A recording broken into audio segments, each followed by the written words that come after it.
नमस्कार, आदाब। आपका मेरी अपनी महफिल में एक बार फिर इस्तकबाल है, स्वागत है। आजकल मैं आपको सुना रहा हूँ जनाब नसीरुद्दीन शाह साहब की खुद नविश्त और फिर एक दिन। आज इस खुद नविश्त का दूसरा हिस्सा, चैप्टर 19B, उन्वान है और पर्दे पर दूसरी बार। सुनिए इसका बाकी हिस्सा। इतने सारे अजनबियों की मौजूदगी ने मुझे बर्फ बना दिया। सब कमोबेश मेरी ही उम्र के थे, लेकिन उनके रंग ढंग, मुहज़्ज़ब गुफ्तगू, स्त्री की हुई कमीज़ें, खुद एतमादी से भरी चाल ढाल और स्टॉक शेयर्स की बातचीत से वो मुझे किसी और दुनिया के लगे। बाद में पता चला कि सब बैंक ऑफ अमेरिका के मुलाजिम थे और फ्लैट बैंक का था। कई कई कमरे थे, जिनमें से एक में वो भी रह रही थी। मन सोचते हुए बिदक गया क्या इनमें से किसी एक के साथ मैं उन सबको काफ़ी खटक रहा हूँगा, क्योंकि कहने के लिए मेरे पास कुछ था नहीं। मेरे साथ अकेले कहीं जाने पर उसने इनकार कर दिया और कुछ पलों बाद मेरे जोश के गुब्बारे के चीथड़े उड़ा दिए। उसके दो टूक सवाल ने, बम्बई घूमने आए हो? ऐसा लगा कि मैं नुकीले कीलों का गुच्छा निकल रहा हूँ। कुछ बुदबुदा कर मैं चलने के लिए उठा। उसने नहीं रोका। सीधा पूना वापस जाने का फैसला करके मैंने अलविदा ली। रुकने का कोई तुक भी न था। बाहर आकर उसने अगली सुबह मिलने का वादा लिया। उसे कुछ कहना था। मैंने फौरन उस रात पूना लौटने का इरादा तर्क कर दिया। अगला स्टॉप कोलाबा कॉजवे और स्टीफल्स होटल, जो उन दिनों हिप्पियों का मुसाफिर खाना और अड्डा था। वहाँ से LSD का एक डोज लेकर मैं समुंदर के किनारे घूमता रहा जब तक सुबह न हुई। भर्म फैलाने वाले शराबों से सर चकरा रहा था जब दो पुचमपल्ली साड़ियाँ, जो उसके लिए हैदराबाद से लाया था, थैले में उठाए मैं एक बार फिर उस शानदार दरवाजे पर जा पहुंचा। वो अकेली थी, दूसरे सारे काम पर गए हुए थे। पिछली रात का वो सजा सजाया फ्लैट आज मुझे कुछ भौंडा सा लगा।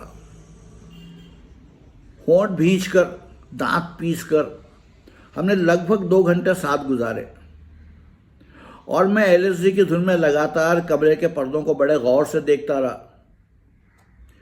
उसने मेरी जिंदगी की पहली फिल्म के बारे में ना कुछ पूछा, ना इंस्टीट्यूट के बारे में। अलबत्ता तफसील से समझाया कि अब शादी करके घर बसाना चाहती है। 30 के मोड़ पर पहुंचने वाली है कि बच्चे पैदा कर पाने की उम्र निकल ना जाए। उसने मेरे शक की तायीद की कि कोई और मिल चुका है जिसके साथ वो जिंदगी का सफर तय करने वाली है। सारी बातचीत के दौरान नामुनासिब मगर जबरदस्त हंसी बेवजह आती रही, जिसे दबाए मैं सुनता रहा।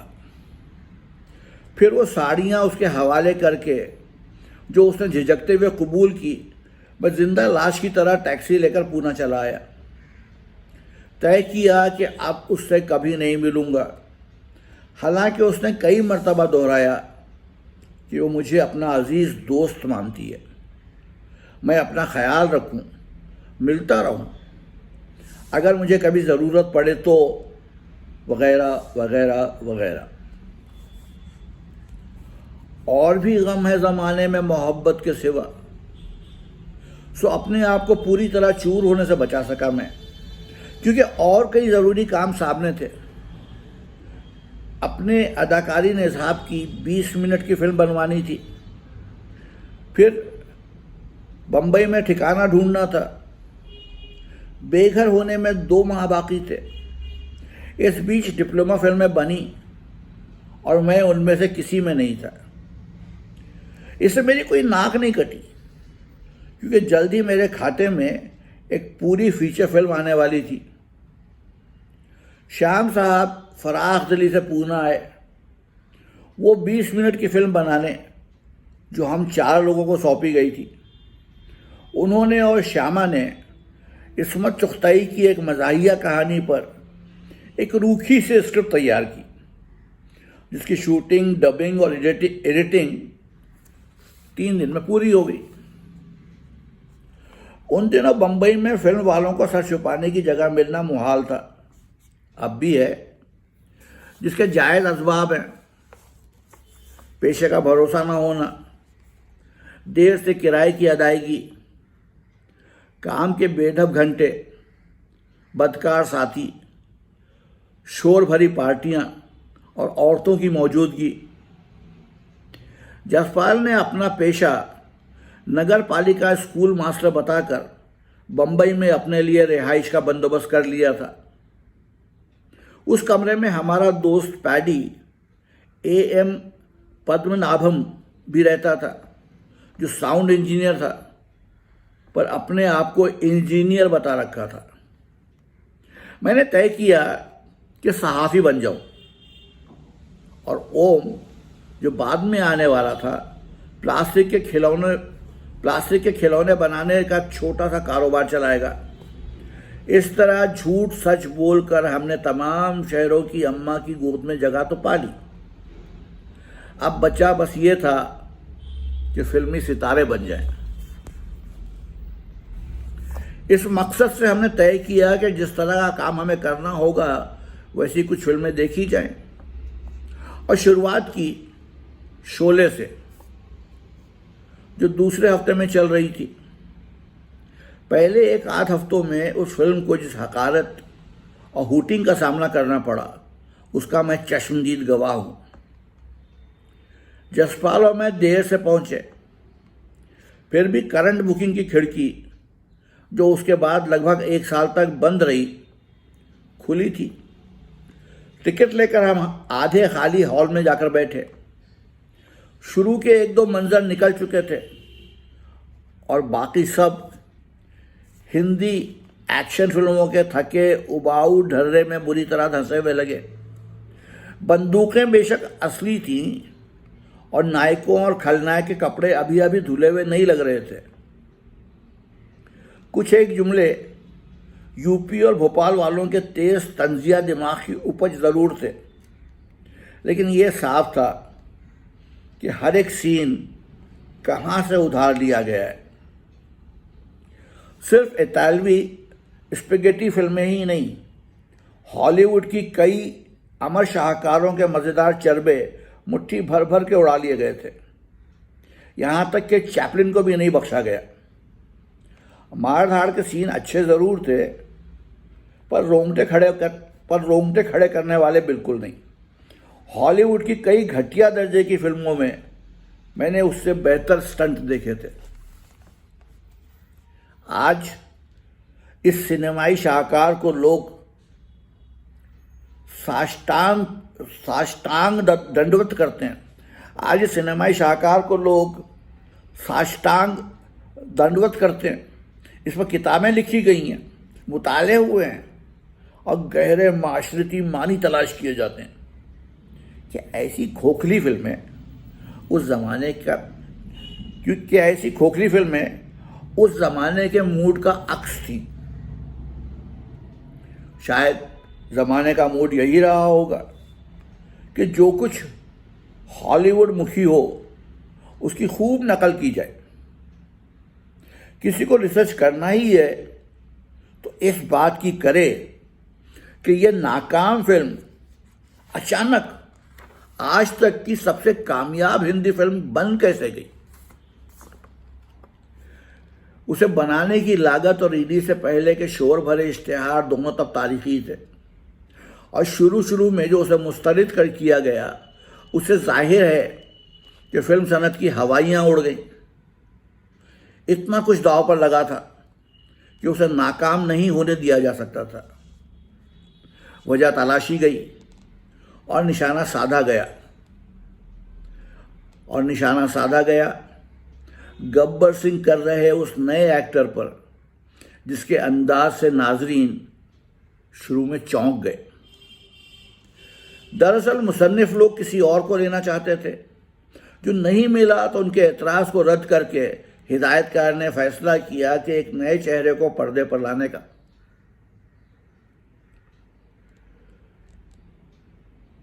माफ कीजिए, फिर से पढ़ रहा हूं। दरअसल मुसन्निफ लोग किसी और को लेना चाहते थे, जो नहीं मिला तो उनके एतराज़ को रद्द करके हिदायतकार ने फैसला किया एक नए चेहरे को पर्दे पर लाने का।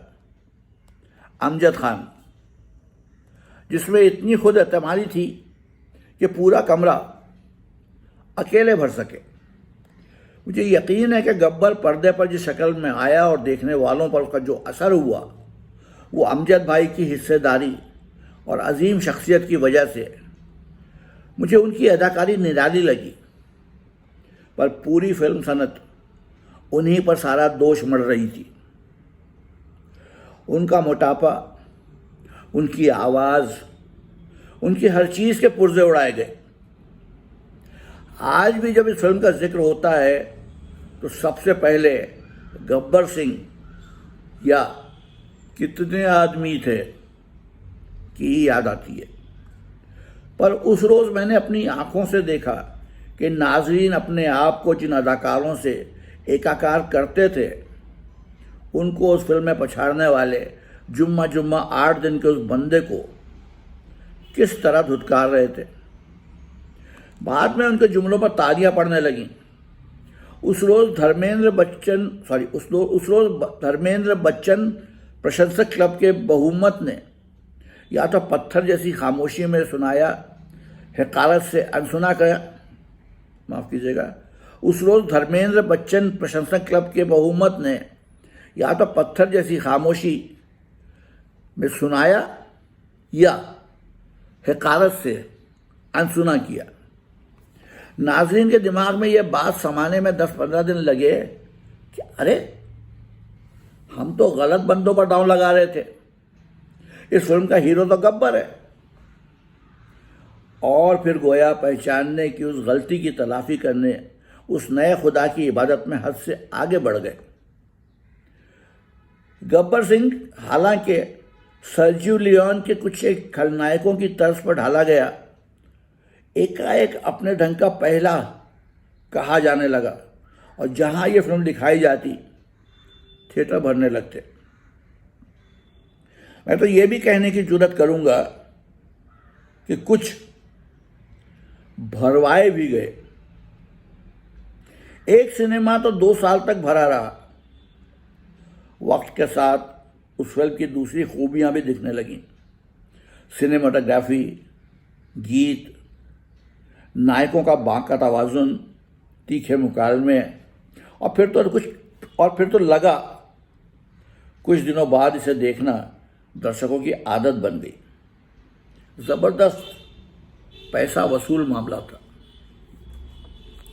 बच्चन भक्त रमेश कोनार, जो मेरे घर में पहले खाना पकाने आए, फिर ड्राइवर बने, फिर जीव्स, अंग्रेजी मिजाह निगार पीजे वुडहाउस का एक बटलर किरदार जिसके बिना घर नहीं चल सकता, और अब परिवार के एक वक्फ मेंबर हैं। जब शोले देखने गए तो उन्हें बहुत बेकार लगी, मगर दोस्तों के दबाव में आकर दोबारा देखी। इस बार पता था कि क्या होने वाला है, तो जरा ठीक लगी। फिर तीसरी बार उसे देखने कुछ दोस्तों को साथ ले गए और इस बार बड़ी अच्छी लगी। तब से शायद कई बार और देख चुके हैं। मैं भी कई बार और देख चुका हूं, पर मेरी राय नहीं बदली। उसे बनाने में लगी मेहनत और वक्त को मैं एक पल भी मुस्तरद नहीं कर रहा हूं, पर उसे जब अजीम हिंदुस्तानी फिल्मों में शामिल किया जाता है तब मैं कराह उठता हूं। मकबूल हिंदी सिनेमा वाकई 56 भोग है, जिसमें तरह तरह के इतने खाने परोसे जाते हैं कि नाजरीन एक बार में सब कुछ न चख सके, ताकि पिछली बार जिसका पूरी तरह मज़ा नहीं उठा सका उसका जायका लेने के लिए बार बार वापस आए। गालिबन हिट फिल्म का यही नुस्खा है। मुझे काम की ज़रूरत थी, लिहाजा कुछ दिनों बाद मैं दुबे जी की तलाश में निकला, इस बात से बिल्कुल अनजान कि मेरे दिल की जागीर इस दफ़ा मुकम्मल तौर पर लुटने वाली है। मैंने यही सोचा था कि दुबे जी कोई नाटक कर रहे होंगे, हमेशा करते रहते थे, तो मुमकिन है कोई किरदार मेरे हाथ लगे। गया जनूबी बम्बई, जहाँ किसी ने बताया सेंट कोलंबस स्कूल में वो रिहर्सल करते मिलेंगे। ये जगह कई बरसों तक दुबे जी और प्रयोगवादी मराठी रंगकर्मियों के लिए तालीम का मरकज़ रही। वहाँ मैं मिला अमोल पालेकर से, जिनकी गड्डी तब बेहद ऊंची जा रही थी। अमोल ने बताया कि मेरी तारीफ सुन रखी थी उन्होंने। उनका इशारा शायद दुबे जी की तरफ था, जो उस रोज़ वहाँ आने वाले नहीं थे, तो मैंने एक पर्ची उनके नाम लिखकर अमोल को थमा दी।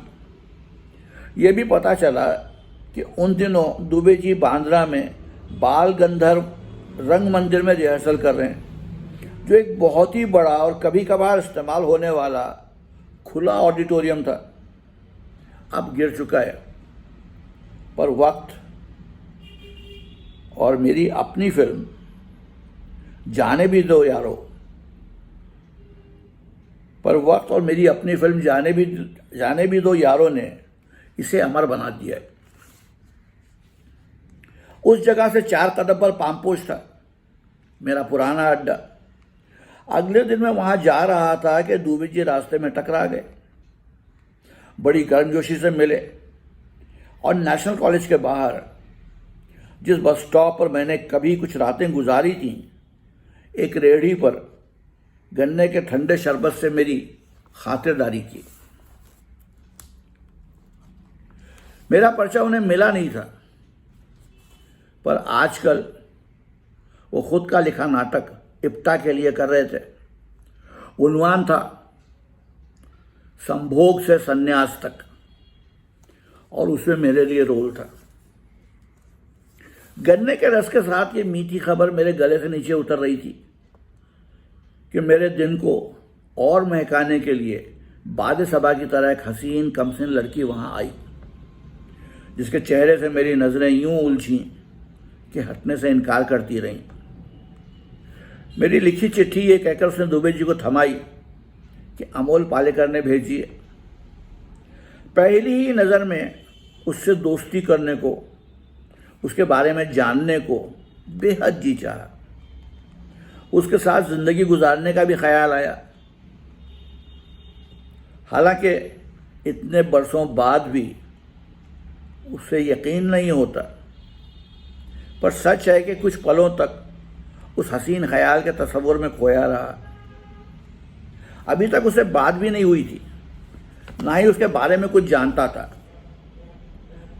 पर कुछ यकीन सा हुआ कि वो मेरी ही नस्ल की है। गर्मी की सताई लग रही थी उस वक्त, और उसकी बेदाग रंगत जगमग सी हो रही थी। दुबे जी ने हमारा तारुफ कराया। हाल ही में सारे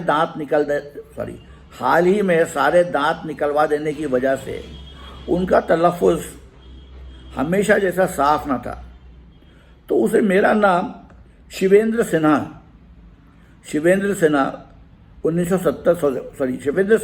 70 की दहाई की फिल्म फिर भी के हिदायतकार सुनाई दिया। मेरी दाढ़ी अच्छी खासी लंबी थी, खादी का कुर्ता पहनता था, और उन दिनों अदाकार नहीं कला फिल्में बनाने वाला लग रहा था। बस झोले की कमी थी। बाद में पता चला कि उसका नाम रत्ना है।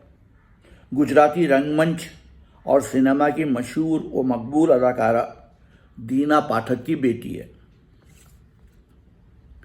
संभोग से संन्यास तक में रत्ना का अहम किरदार था अप्सरा बसंती का।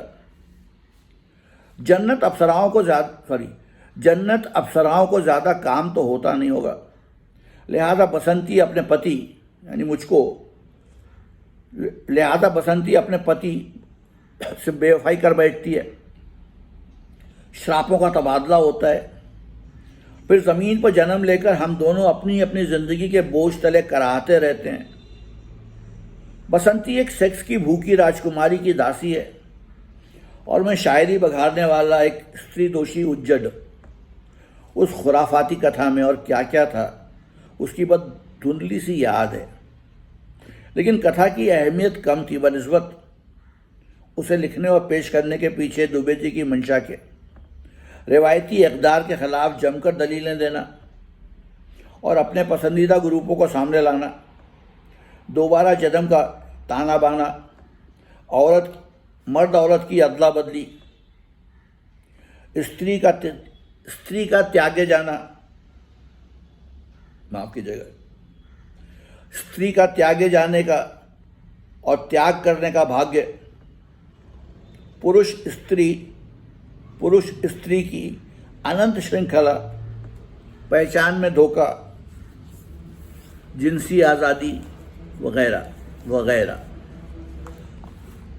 दुबे जी के लिखे हर नाटक और उनके हिदायत करदा कई एक नाटकों में दो मजमून या नज़ारे ज़रूर होते थे, मासिक धर्म और फर्श पर फड़फड़ाती हसीनाएं। रत्ना के दो गहरे दोस्त शिशिर शर्मा और सुनील शानबाग भी उस नाटक में थे और साथ में नाज़रीनों की एक पूरी टोली। कुछ दिनों के बाद जसपाल भी शामिल हो गया और उसने एक बावले राजा का किरदार हैरत अंगेज ढंग से अदा किया। बेकार भटकने और सपने देखने के अलावा कुछ काम करने को मिला। हर दिन का आधा हिस्सा रिहर्सल में निकल जाता। वैसे भी काम की तलाश में फिल्म साजों के दफ्तरों के चक्कर काटने का मेरा कोई इरादा नहीं था। मालूम था कि काम पैदा करने का वाहिद ढंग यही है कि जो मौका मिले उसे लपक लूं और निचोड़ता रहूं जब तक वो रहम की भीख ना मांगने लगे। काम तो तभी मिलेगा जब मैं कुछ करके दिखा सकूंगा। ना दिखा सका तो बंबई की सबसे बड़ी तोप की औलाद होने का भी कोई फायदा नहीं। इप्टा अपने शुरुआती इनकलाबी जोश से काफी परे होकर अब तक बिल्कुल आम ढर्रे की कंपनी बन चुकी थी। उन दिनों की अब महज बातें होती थीं। शायद दुबे जी की मदद करने की नीयत से इप्टा ने उनको अपनी पसंद का नाटक करने का मौका दिया। दुबे जी ने मज़ाहिया नाटक का वादा जब किया तो इप्टा वालों को क्या खबर थी कि दुबे जी को कैसी बातों पर हंसी आती है। उस नाटक के सारे सीन जंगल में या महल में या पाताल लोक में या कहीं भी नहीं में वाक़ होते हैं। लगता था उन जगहों पर किरदार बस यूं ही आ गए। 1000 कोशिशों के बावजूद उस नाटक के रिहर्सल के दौरान मैं अपने किरदार से जुड़ने में नाकाम रहा। मंजर अगर जन्नत का था तो वहाँ के जोग्राफिया का तस्वुर करके क्या फ़ायदा, और उसी का भी कि मैं कहाँ से आ और कहाँ जा रहा हूँ। उस किरदार के आने जाने का किसी तरह का कोई इरादा भी नहीं मिला मुझे, सिवाय इसके कि वो उस औरत की इच्छा पूरी नहीं करना चाहता।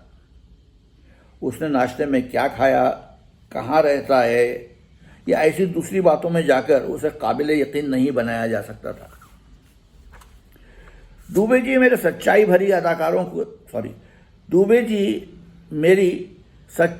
भरी अदाकारी के राग को ठहोके देने में बड़ा मजा लेते। उनकी सलाह थी कि तस्वीर बनने की कोशिश करने के बजाय मैं उसकी आवाज़ और चाल ढूंढूं। साफ तौर पर जो स्क्रिप्ट है उसमें सच्चाई पैदा करने की कोशिश फिजूल है। अदाकारी की अथपची तकनीकों के बीच फंसकर मैं बुरी तरह लड़खड़ाया। उसके बाद काफ़ी साल तक नाटकीय किरदार को सच्चा दिखाने की नाकाम कोशिश में मैंने कई और बार अच्छी खासी नाकारा एक्टिंग की। एनएसडी छाप अदाकारी से नाता टूट चुका था और उसे फिर से जोड़ना मुहाल था। जब यह मज़ाहिया नाटक अपनी गड़मड़ मर्द औरत पहचान, जिन्स बदलने वाली जादुई गोली, संभोग के लिए तरसती कन्याओं का, काम वासना में डूबे मर्दों, इंसान की शक्ल में जन्म लेने वाली अप्सरा, देवेंद्र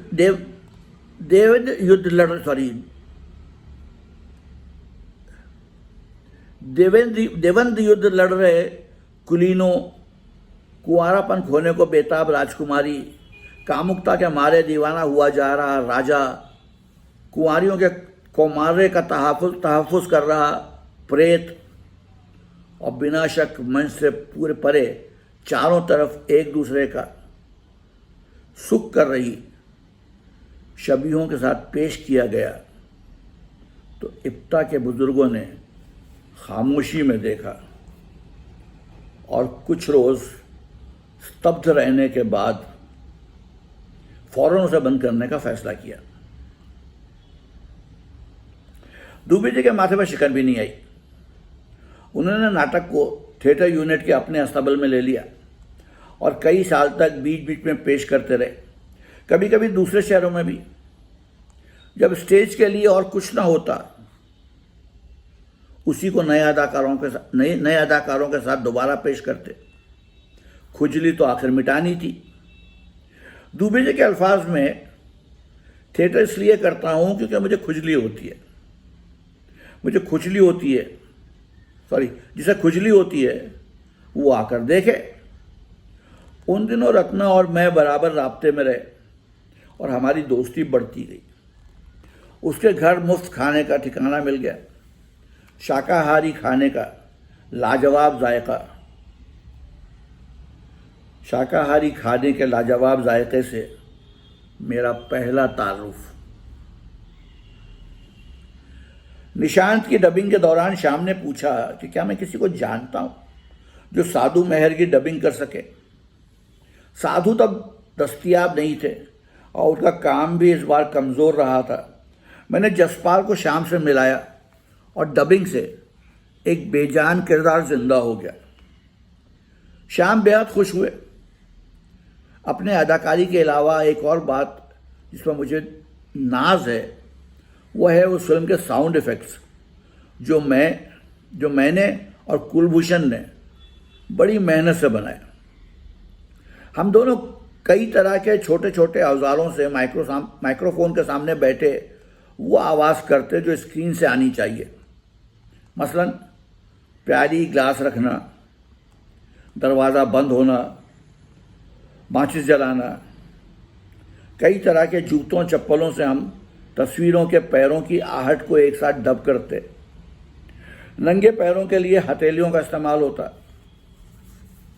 हमारे छोटे से ऑर्केस्ट्रा में सामान थे खाली और भरी बाल्टियाँ, मग्गे, बर्तन, लोटे, पतीलियाँ, चम्मच, कप, तश्तरियाँ, ग्लास, बोतलें, चूड़ियाँ, कपड़ों के गज़। यानी फिल्म में जो हो रहा है उसकी आवाज़ पैदा कर सके ऐसी हर चीज़। इस काम के लिए हमें थोड़े पैसे और मिले। श्याम की छठी फिल्म जुनून तक खरबंदा शाह को उनके साथ साउंड इफ़ेक्ट्स ने मज़ीद रोज़गार दिलवाया। उसके बाद हम दोनों कुछ मशहूर हो चले थे। आवाज़ कलाकार की हैसियत से नहीं, अदाकार की शक्ल में। लिहाजा अब हम उस काम में अड़चन साबित होने लगे। लेकिन हमारी मदद से आखिरकार निशांत की मिक्सिंग शुरू हुई और 1 माह बाद वो उसी साल सितंबर में रिलीज़ होने वाली थी। भले ही मेरा हौसला बढ़ाने के लिए शबाना आज़मी ने पेशन गोई की थी कि इस फिल्म के बाद तुम यकीनन स्टार बन जाओगे, मैं इस बात पर दाव लगाने वाला नहीं था। जितनी अच्छी तरह मुझसे हो सका मैंने अपना काम किया था, मगर यह बखूबी मालूम था कि बम्बई फिल्म जगत सच्चाई को कम सराहता है बनिस्बत दिखावे के। फिल्में जैसा मेरा हुलिया था उसे देखते हुए ज़रा फिक्र हुई कि हिंदी मसाला फिल्मों में भला कैसे खप सकूंगा मैं। निशांत रिलीज हुई तो मेरा काम सराहाया गया और बॉक्स ऑफिस पर भी अच्छा खासा बिजनेस हुआ, लेकिन एक भी फिल्म मेरे हाथ नहीं आई। आपके इस खिदमतगार को छोड़ निशांत के हर अदाकार का भाव बढ़ा, इज्जत मिली और खूब काम भी। शबाना तो स्टार थी ही, उनकी एक लाजवाब अदाकारी वाली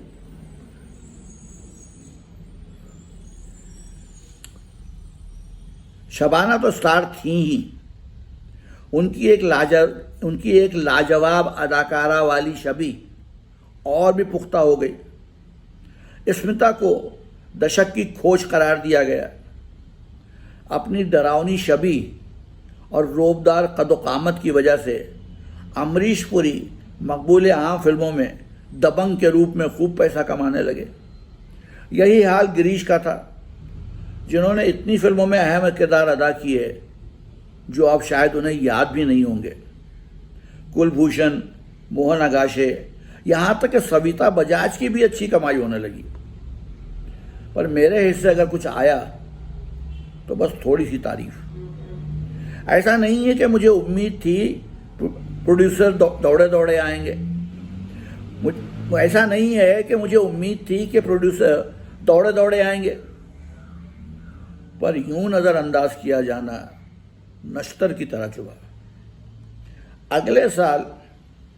अगले पूरे साल मेरी जो कमाई हुई वो एक ऐसी चीज़, गुलाब अगरबत्ती के इश्तिहार से, जिसे ज़िंदगी में मैंने ना तो पहले कभी देखा था ना आज तक देखा है, और जिसकी शूटिंग के दौरान मैं बार बार अपने को लताड़ता रहा कि पूना इंस्टीट्यूट में प्लेबैक पर मैंने ध्यान क्यों नहीं दिया। दूसरी कमाई ब्रिटानिया डिलाइट बिस्किट के एक मज़ाहिया इश्तिहार से आई, जो कुछ साल तक थिएटरों में बहुत कामयाबी से चला और जिसकी वजह से लोकल बस या लोकल ट्रेन में आते जाते मैं पब्लिक के लिए मनोरंजन की चीज़ बनकर रह गया। उन पैसों से कुछ वक्त तक कम से कम 2 जून की रोटी तो पक्की हो गई, क्योंकि निशान की कमाई का जो हिस्सा बचा था वो मैं बवासीर के खासे बेइज्जत करने वाले लेकिन नहायत ज़रूरी ऑपरेशन पर खर्च कर चुका था। अशोक आहूजा हिदायतकारी कोर्स के तीसरे साल में अपनी डिप्लोमा फिल्म बनाने की तैयारी में लगा था और मुझसे उसमें काम करने को कहा।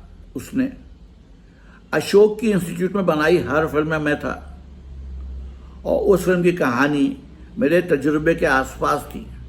रोज़गार की तलाश में एक नौजवान की ज़िंदगी के 2 दिन का बयान था, जिसमें महबूबा से मिलने के बाद इंटरव्यू देने जाता है जो दिखाया नहीं जाता और जिसका नतीजा तब भी नहीं पता चलता जब वो उस लड़की को फ़ोन करके उसका हाथ मांगता है।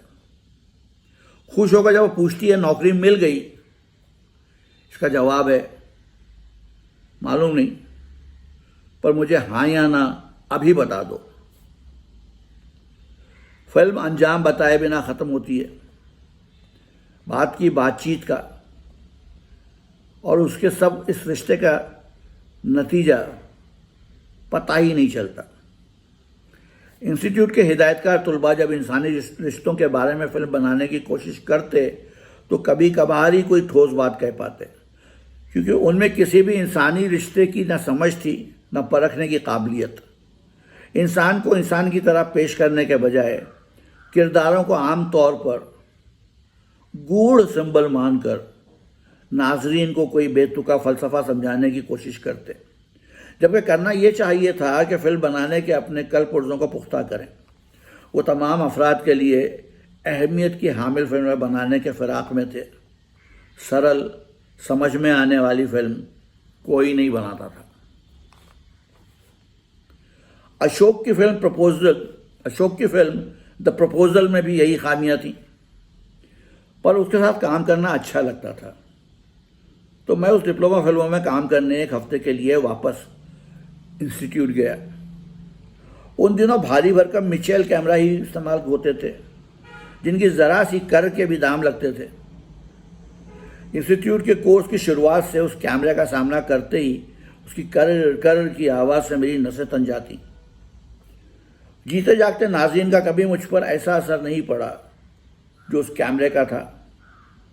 आज की पीढ़ी तो एक एक आवाज़, एक एक हरकत जन्म से ही रिकॉर्ड की जाती है। माफ़ कीजिएगा। आज की पीढ़ी की तो एक एक आवाज़, एक एक हरकत जन्म से ही रिकॉर्ड की जाती है। कैमरा हर परिवार का हिस्सा बन गया है, लिहाजा उन्हें ये समझने में शायद मुश्किल हो कि तस्वीर खिंचवाना हमारे लिए कितनी बड़ी बात थी, और ख़ास तौर पर ऐसे इंसान के लिए जिसे जानना ज़रूरी था कि वो दिखता कैसे है। बचपन में तस्वीर खिंचवाना एक जलसा जैसा होता था। पूरा ख़ानदान सज धज कर कतारों में बैठता, फिर नेगेटिव के डेवलप होने का इंतज़ार, और आखिर में तस्वीरें देखने का लुत्फ़। बाबा के पास एक कोडेक ब्राउनी बॉक्स कैमरा था, जिसे कभी कभी इस्तेमाल करते थे।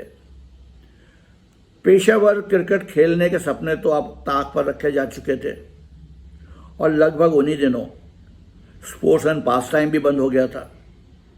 इसलिए मैं अपना जेब खर्च फिल्म की रीलों पर लगाने लगा। बाबर मामू शौकीन फोटोग्राफर थे। उनके पास असाही पेंटेक्स 35mm कैमरा था, जिस पे एक्सपोजर और शटर के बारे में समझाने के बाद उसे इस्तेमाल करने की इजाज़त भी उन्होंने दी। पर मुझे पेरिस्कोप के उसूलों पर बना वो पुराना ब्राउनी बड़ा प्यारा था। उसके दो तरफ के दो छोटे से व्यू फाइंडर्स में जो तस्वीर दी जा रही हो, उसकी छवि उल्टी दिखती थी। बस निशाना लगाकर बटन दबाना होता था। नतीजे अच्छे खासे आते थे। एक तस्वीर मैंने खुद की भी ली, आईने के सामने बैठकर। रोल को डेवलप होने में कुछ दिन और 3 रुपये लगते थे, और अगर कोई तस्वीर ख़राब निकली तो हिसाब लगने लगता कि कितने का नुकसान हुआ। शायद इसलिए फिल्म का स्टॉक हमेशा ही मुझे ज़िंदगी भर की धरोहर के बराबर लगा। निशांत की शूटिंग के दौरान भी यह एहसास मेरे साथ चिपका रहा। अदाकारों का ये एहतजाजी तासुर, एक ही साथ मुशाहिदे से पूरी तरह अनजान रहना और पूरी तरह होशियार भी, मुझे समझना ही था। और फिल्मों में पहला मुशाहिदा कैमरा होता है।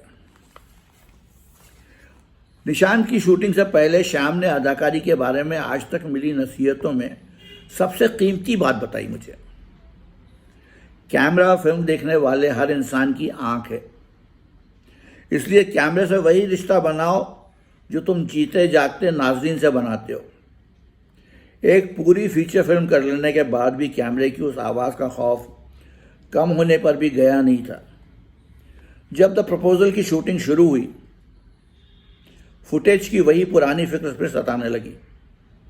जिस स्टूडियो में बतौर तालिब इल्म कैमरे की आवाज़ से इतना खौफजदा हुआ था, उसी जगह शूटिंग करने से शायद मुझ में उस पाब्लो रद्द अमल ने जमल ली। माफ़ कीजिएगा। शायद मुझ में उससे पाब्लो रद्द अमल ने जन्म लिया। फिर घबराने लगा इस बात से कि जब मुझे ज़िंदगी कैमरे के सामने गुजारनी है तो इससे इतना सहम कैसे सकता हूँ। आखिर 3 दिन शूटिंग हॉस्टल के उसी कमरे में हुई जिसे मुझे ठहराया गया था। दूसरे दिन देर रात शूटिंग ख़त्म होने पर कैमरा वहीं छोड़ दिया गया कि अगली सुबह तड़के बाकी हिस्सा फिल्माना था।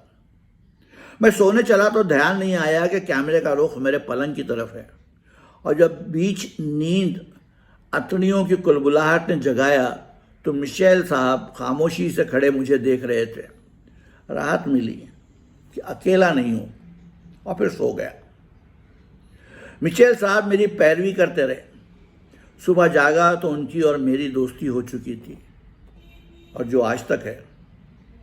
स्टिल कैमरा हालांकि अभी भी जान का दुश्मन है। निशान के प्रीमियर पर साथ चलने के लिए मैंने आर को बुलाया, सिर्फ जज्बाती होकर नहीं बल्कि इसलिए भी कि वो मेरी फतेह का दिन देखे और मुंह की खाए। मेरा पुराना सूट जो तकरीबन उतना ही चमकीला हो गया था जितना मेरे पॉलिश किए हुए काउबॉय बूट, दोनों डांट के मैं आर को साथ लेकर पहुंचा। दुबे जी छैला बने, रत्ना और नाटक की तमाम लड़कियों को भी लेकर आए। रास्ते पर पता नहीं किस बात पर आर और मेरा सुलगता झगड़ा चलता रहा। लिबर्टी सिनेमा पहुंचने तक मेरी खुशी आधी हो गई थी और वो बिल्कुल बुझी हुई लग रही थी। हॉल में दाखिल होकर तस्वीरें उतार रहे सालिम फोटोग्राफर को देखकर मुझे दूर चली गई। हालांकि वो बेचारा जानता भी नहीं था कि मैं कौन हूं और हमारा फोटो लेने में उसे कोई दिलचस्पी नहीं थी। टीम के दूसरे लोगों से मिलने से भी इनकार कर दिया। या तो वो पचा नहीं सकी कि उसके बजाय मुझे तवज्जो मिल रही है, या मेरे साथ नजर नहीं आना चाहती थी। मुझे अफसोस तो हुआ कि पिछली बातें किनारे करके मेरी खुशी में साझेदार क्यों नहीं हो रही, पर सच ये था कि मुझे कोई लगाव नहीं रहा था उससे। मैं सिर्फ इंतकाम लेना, अपनी टांग ऊपर रखना और उसकी मौजूदगी में अपनी जीत के मज़े लेना चाहता था। फिल्म ख़त्म हुई तो उसने कहा कि मेरी एक्टिंग और फिल्म दोनों पसंद आई। जब हम बाहर निकले तो मुझे पहचानने वाले कुछ लोगों ने रोक लिया और 1-2 मिनट के लिए मैं उससे अलग हो गया, तो फिर उसकी भवें तनने लगी। मैं इधर उधर मंडलाता रहा और गाल बजाना चाहता रहा, पर उसे वहां से जाने की जल्दी थी, तो मैं बात के जश्न में भी शामिल नहीं हो सका और उसी मनूस महल तक उसे पहुंचा आया। हमारा नाता अब टूट चुका था। सांस अब भी बाकी थी, हिम्मत पस्त नहीं हुई थी, मुस्तकबिल अब तारीख नहीं था। टैक्सी चली तो मैंने पीछे मुड़कर नहीं देखा। उसके बाद से मैंने कोई राब्ता नहीं रखा। उसकी शादी का बुलावा आया, मैं नहीं गया। कई साल बाद दिल्ली में फिल्म मासूम की शूटिंग के दौरान हम फिर मिले। बैंकरों के आवाज़ पर उस आसेब ज़दा उस शाम को जिन मुहज़्ज़िब नौजवानों से मेरी मुलाकात हुई थी, उनमें से एक के साथ शादी करके खुशी से रच बस चुकी थी और अब 2 छोटी छोटी बेटियां भी थीं उसकी। तो ये था चैप्टर 19 का दूसरा हिस्सा, जो 2 हिस्सों में बांटने के बावजूद काफ़ी लंबा रहा, काफ़ी तवील रहा। माफ़ी चाहता हूँ, मेरे हिंदी और अंग्रेज़ी के कुछ तलफ़ुज़ गड़बड़ हैं, इसीलिए मैं आमतौर पर हिंदी या अंग्रेज़ी में पढ़ना अवॉइड करता हूँ। माफ़ कीजिएगा। कल फिर आऊँगा और अब 20वां बाब सुनाऊँगा। तब तक के लिए इजाज़त दीजिए। आदाब।